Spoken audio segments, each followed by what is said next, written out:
after a few weeks and you've had some of your regulars, there kind of becomes a style. Yeah, and so let those cultures, as we get into that connection, I'm going to hand it over to Elizabeth, let those kind of cultures develop in your centers. Don't be afraid to have them happen. And we'll talk about how it can go too far as well. So if you'll take your seats real fast, while you're going to your seat, think about how active listening, how these varying styles of communication that we mentioned might connect to how you engage in Socratic questioning. That was really fun for me, guys. I just want you to know. Unless you're opposed, Yeah. can I condense? Yeah, of course. Okay, so for those of you, we were really awesome and did the placeholders so that we kind of mixed it up. But for those of you who are chilling at your own table and you only have a couple, please come and join everybody else and disregard the signs. I'm going to give you a minute to do that. So yeah, Desa, everybody, come on in. Yeah, clock is ticking. I'm just kidding.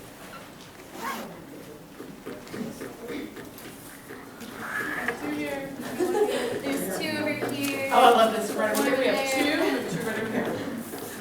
We got our airplane. Okay, cool. Good eye. Good eye. Yep, couple there. Okay, great. I feel better, thanks. It's all about me. Okay, so we're talking about active listening in the exercise that you just did. It was fantastic. And how that interacts with Socratic questioning. So especially my newbies, I'm leaning on you right now. Most of you, hopefully all of you, have gone to one of the two sessions where we did tutor basics and we talked a lot about Socratic questioning. Can somebody recap for me real quick what we talked about? What is Socratic questioning? And Dean Campbell's not in the room anymore, so go for it. Asking them questions to make them think for themselves rather than you kind of like spoon feeding information to them. Excellent. So for those who couldn't hear, it's asking them questions so that they will think for themselves, encouraging that critical thinking so you're not spoon feeding them answers. Did anybody notice how Dean Campbell did that earlier this morning? Do you remember what she said? About the point. Uh-huh. Yeah. Will you share? Like, does anyone know what it is? And then when some people said yeah, she was like, so what do you guys know about it? Or can anyone give me any examples of it? Great. So yeah, so she said, what is it? And we got a lot of blank faces.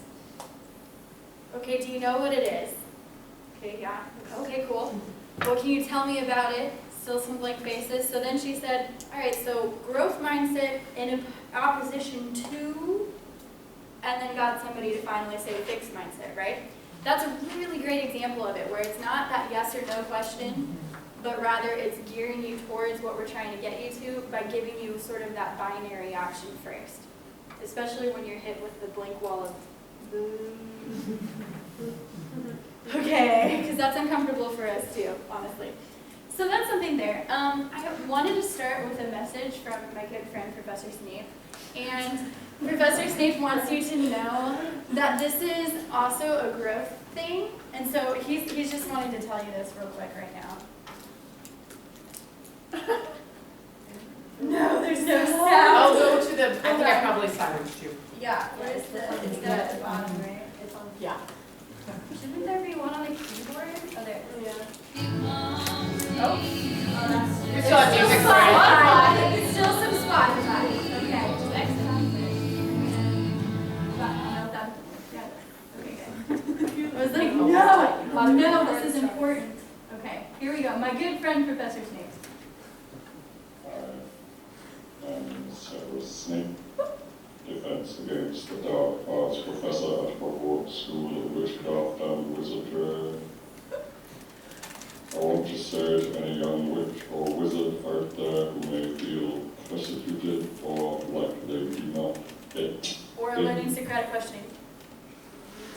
It gets better. I know what you're thinking, Snape, everyone hates you. I think you're a Death Eater, though that may be true. I cannot stress to you enough the value of patience. Life is not a basket of every flavor beans. If you can just be patient, it will get better. Of course, before it gets better, you may myself pretending to be in the Yeah, that, okay. And then he says, first it will get significantly worse. Just so you're aware, this is fact from the professor himself. And that's just to let you know, this is a process, and as he said, it will get better. You have to be patient enough to listen to and finish a sentence. You can do it. It's gonna be great. Okay, so we've already talked so much about Socratic questioning and active listening. I want to hear somebody that I haven't heard before tell me what the link is, and then I want somebody else to tell me how they think they might try it in their first session. So think over that. I want those two questions. Anybody feel like they're really drawn to say one of those?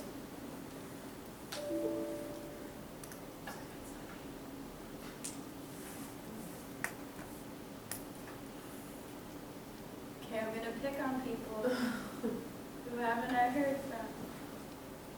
It's really unfortunate if I already knew you because I know your name. Sarah. Can you repeat the first question? Yes. First question is, what is the link between active listening and Socratic questioning? I think you have to maybe listen actively first before you can ask the right questions to lead the student. Bingo. Sarah has just made the connection for us. That's it. That's all I wanted to say on that. Good job. Second question is, what's something that you think you'll do in your first session to try that out?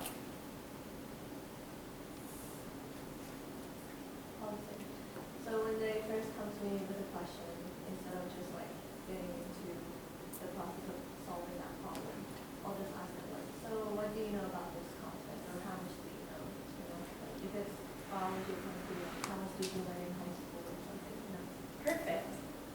Okay, that's excellent. And then a question for everyone. What are you going to do? Well, no, we're doing some role play, so I'm going to leave on that. But that's great. That was my review. Good. Well, and then I'll take it back to when we were doing the exercise, and while we all prefer the third one, right? It's exactly what Elizabeth was talking about. It takes time to get to that third, right? And I'm trying to remember my pairing that said, oh, wait, Seth, where'd you go?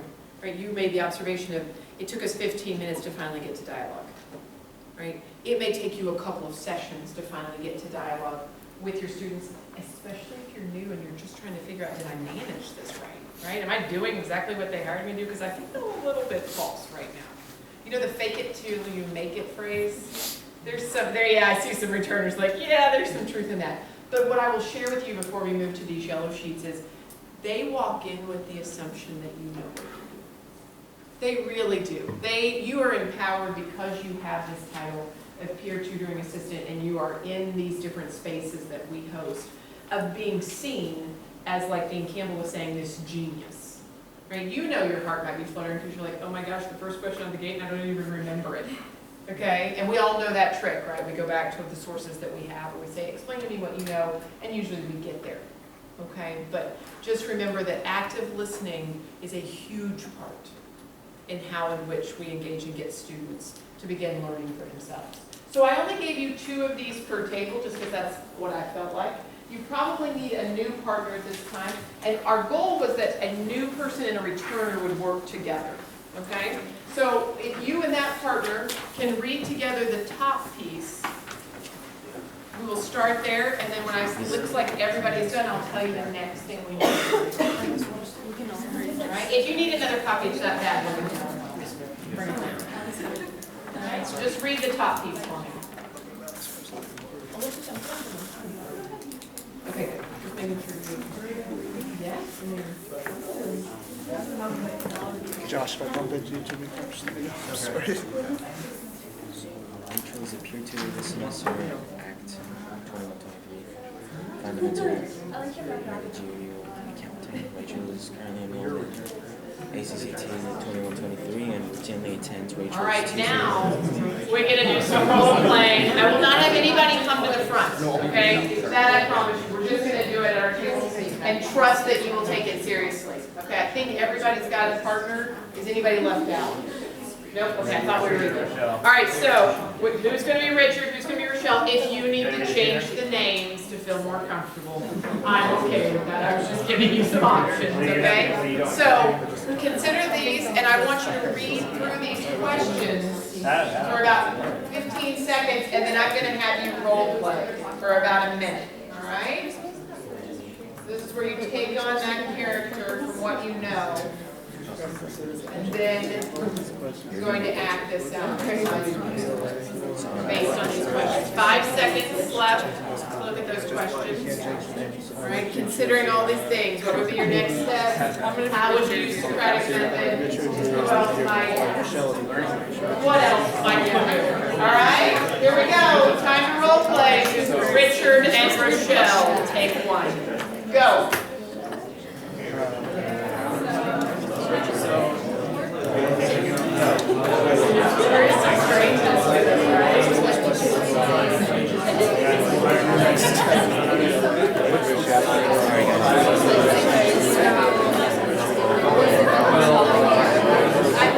So I feel like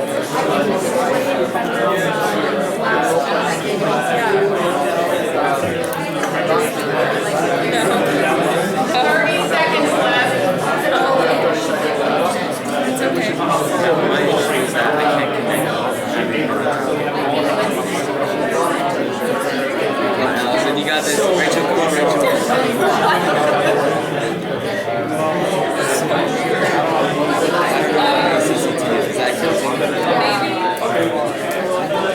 Rochelle needs to like get Richard on the right page and Richard can go back to shopping. You know, like usually he knows what he's doing when he's teaching everyone. Yeah. Rochelle wants to like step in. Yeah. Like that. I would say multitasking that's different about this compared to last time. Because if you're smart enough to be teaching people, like, what's going on? She missed class. She's not reading the book. Do you have amnesia or something? Oh, I love that. Oh, see you later. That was very nice closure. Like, and we're done. All right, so let me hear from the Richards in the room. The Richards in the room. All right, whoever you might be. So, Richards, what was this experience like? It's always my first question. What was it like for you? Were you a Richard? Well, my name is Richard. Oh, I honestly didn't even think it for that reason. That's great. Okay. Oh, well, I don't know nothing about accounting. I don't know nothing about it, so it was interesting trying to figure out some stuff and start learning about accounting. Okay. But it was cool, like, just working with her. She really helped me through the process to figure out what I needed to figure out to get through. Was there one thing in particular that you could point us to? One thing she did, a specific question? Oh, yeah, so she was asking me what specifically am I having issues with. She asked me she first started out generally, like what my issue was, and then we dived deeper into the specifics of it, and then we were able to figure out what my exact problem was. That was all that. Okay, excellent. And thank you for faking it, most of you with accounting, right? Just want to be fair and pick different subjects. I kind of felt this like nodding going along with all the other Richards in the room. Was that a similar experience with your Rochelle's? Did they start with general questions and kind of move you to more specific questions? Okay. Was there a different method used? Those of you who were Richards. Yeah. I think the best thing she did was at the beginning, what was the last thing you remember that you understood well or at all before you got derailed? Why do you think she asked you that? Because she's looking for a frame of reference, a vantage point that we can actually start making progress here. It's like, I don't know at what point you lost it, and so we're going to try to repair the tracks so we can make it here. Yeah. But until I find out where things went haywire, there's really nothing we can do. Okay. Any other method? Oh, yes, I definitely. We're just going to go this direction. Okay. Yeah. Sadly, it's kind of just like, I've been there, we've all been there, like, when we don't understand it. So she's just kind of trying to be like really reassuring as well. Good. So a lot of just let's relate right up front, right? Let's take care of the emotional piece of it, right? Here. I'm going to come to you last, Daniel, but I will get back to you. Just, he said one thing very interesting, because sometimes we get caught up about the amount of material we want to cover in a little session, and we feel overwhelmed, and we just don't know where to start. And one thing that he mentioned was the little step. So take one information at a time before you move to the next. Then you can build up your skill up, you get to where you're going. That's Yeah. really interesting. Very good point, because some of you are in courses that the volume that you are expected to learn both definitionally and through application is, I just call it ginormous, right? And so just taking a step back and realizing that it is steps can be very helpful to any of us. I think you're entering. So my problem was A plus B equals C. Okay, I love that, that works. But Jack did a good job at asking if I saw how they elevated, because I knew how to find A. Okay. I knew how to find B, but I didn't know how to get to C. So he went back and asked me if I could see the connection. Nice. So instead of asking the question of what do you last remember, it was, well, let's take what you have and break it down and what parts within that do you know? That's kind of what I'm hearing you say. Good. Right over here behind you. I promised Daniel next, so. Sort of like overemphasize maybe like my frustration. I was just like, I'm mad. I'm like coming into the session, I have a bad attitude, like whatever. I'm not interested really in learning, but he's like, dude, it's cool. Like we're just gonna go back, take time, like go to the old worksheets. Like no worries, we can get through it. And that's just like he emphasized like that it's okay, you know, like just be calm and we can get through it, you know. Like, Good. which actually like really helped, you know. It's Yeah. good. Well, and I really like that too, because while it's still addressing the emotional part, it's also kind of acknowledging like you came through the door. Right, like you're here. Like, let's take a breath, we're doing it, right? And like, unless you just want to exit, and there's really good technique. Daniel? Going off of what he said, I agree with everyone with what everyone said. What she did that I really liked was that I felt like she genuinely wanted to help me, and that made me feel a lot better, as opposed to just being like, okay, so you're dumb, you didn't, you know, or whatever. So she genuinely was doing her best to help me, and that felt pretty good for me. You know, I have to tell you this story that really relates to what you just said. So I was like in my second week in January, you know, just trying to even remember your faces, those of you returning, and thinking, okay, what do I need to do today? And this young woman that I'd met in the fall came in, just popped in to see me, and so on and so forth, and we're talking about it. She's like, oh, it's so cool that you're up here. I used Action Center all. Oh, you did?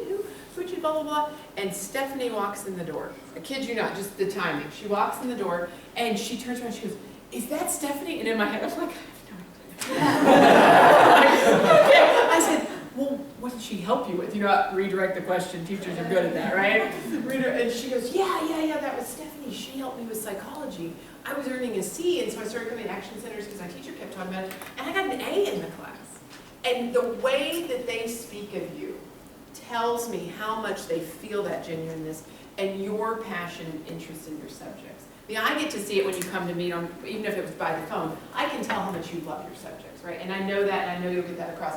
But when I read their responses to their experience in action tutoring, it is often through the connection that they have really validated that this was a worthwhile experience. I know that they've learned, right? Because she also articulated, I went to an A, right? So she obviously improved her strategies and her understanding of that subject. But what they really capture, and I think many of us have felt that way, right, is this genuine connection. Maybe genuine should not be applied, but a connection that they have had with you for some reason. I'm gonna come right back to you, but I promise. Sabrina started with asking if I had reviewed that week and if we had worksheets or readings, and she offered to like autograph the book if I needed to just sit down and just look at the book for a little bit, for readings for that section and stuff like that. So she really gave you space to settle in Yeah. and say, okay, let me know, kind of you were cueing her, when you're ready, let me know. I love that. We were kind of bad at the whole role play thing, but we kind of just talked about it. But we were kind of different than what everyone else said. A lot of times, maybe whenever a student like does really, really well, is like exceeding, and then all of a sudden one week they just like don't know what's going on. I mean, it might be something else going on elsewhere outside the classroom, and so we're talking about how to like face that appropriately, and like if you feel comfortable with it, maybe be like everything's okay. Like if you need to talk about something, like I'm here, kind of thing. So like that also could be because you're not just simply like lost on motivation for no reason, but like a lot of the students are really doing well, and then all of a sudden have a really bad week for whatever reason. It might be something else. You know, life on life's terms, whatever that term might be, right? I think that brings up an excellent point. You are not counselors. You are not counselors. You should not put yourself in that position. You are good listeners, right? That I know you are. And so being able to say to them, man, that seems like it's really tough what you're going through. I'm willing to kind of talk to my supervisor, do you know about God, or whatever might be appropriate that you feel comfortable sharing. And I would really appreciate it if you'd let me know who those students are. I do have a way about me that I will follow up with those kids and just make sure they know that we care about them as an institution, and we want to make sure that they have what they need. But there is nothing that will derail a student faster than life on life's terms. And trust me, in the spring, I would see 400 plus of them sitting in front of me in strategies, right? They are not done. They are not done. You are not done. No one on this campus is done. There have just been maybe some mitigating factors that have limited their ability to focus in class. So I appreciate that you guys discussed that. I was gonna link off what she was saying, but like what the scenario that we worked on was that like I was a freshman, and so like the first few weeks I was doing really well because like I knew everything kind of like the review thing, and then now I'm overwhelmed because it's all new stuff. And so like he was really encouraging by telling me it's always hard when you're first trying to learn something new, so let's just like go back and see what you recognize or like what you can work on. So that can also be something that freshmen face after they don't feel like they're smart anymore, that's a good one. Yeah, it's a real realization, isn't it, when you get here? And I'm sure many of you felt that at some moment. I remember sitting in my first music theory class, right? And looking around, there's like 75 of us. We've been accepted into the College of Music. And then you start to realize, oh, they could all play too. Yes, and they all play well. And some of them play, if you want to say better, right? I mean, there are just these realizations that really come with that freshman transitory space. Okay, so I appreciate that from all of our Richards. Rochelle, I wasn't trying to silence you. Was there a reason you chose the strategy that you did? So you have to tell us what that strategy was and why you chose it with your Richard. Well, I mean, at the point they say, like, I've completely lost it, to quote him over there, it's kind of like overwhelming for me too, because I'm like, well, I don't have anywhere to start either. If you don't give me a problem, I can't really help you solve it. So the whole idea of let's start with where you fell off and what you understood before is also a starting place for me. So then I can start to understand like, where you went wrong. Yeah, because as a tutor, you're trying to locate this somewhere, right? What are we doing? What do you need help with? That's a very good point. Any other questions? To piggyback off my Richard here, I had a conversation with my friend last night. He was complaining about a professor that, he teaches us a lot, but he doesn't teach us how to solve every problem on our homework. And it's like, like I was saying to him, it's the little things. You take one thing at a time, so that you could apply it to, get all the blocks together. That way you can build something. Yeah, and there are always weeks, just to build off that and tell me if I've gone the wrong way, where there's just more. There's just more that you're being asked to do in a class. And then it ebbs and there's less, I mean, we all know as studious individuals in our academics that, we're not aiming to study the night before. We're aiming to review as we go along, and sometimes when those students build off of what your friend was saying, when they're in that test week mode, that's really when you see the kid who won't leave my office, right? Because they're like, no, I have to talk to somebody now. Because more than likely, I'm making some assumptions, but they probably haven't prepped. Or they've been having so many problems along the way and thought they were addressing it, and then suddenly realized, I haven't done this right. Right? Any other Rochelles in your choice? Yes, Kevin. Initially, I had my list of questions I was going to ask, but once he started showing his frustration, I kind of had to change my method of delivery. I had to kind of sympathize with him first, and then kind of ease into my questions.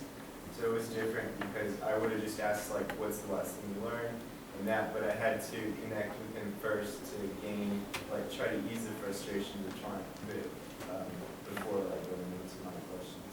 So. Have those of you who've tutored before been kind of placed in that spot where, well, I'm ready to get going, and then, ooh, they are over here. They are crying. I jokingly say, I run a clarinet studio, and so I have middle school kids. I swear, and we were this way too, they are a different person every week, right? And they walk in, and sometimes my high school kids too. Like this spring, I was talking to this young man, he graduated, and I just said, you just don't think yourself there. You're under the weather. I mean, we were doing fine. We were progressing through things, and I could hear his improvement and stuff. And he just goes, yeah.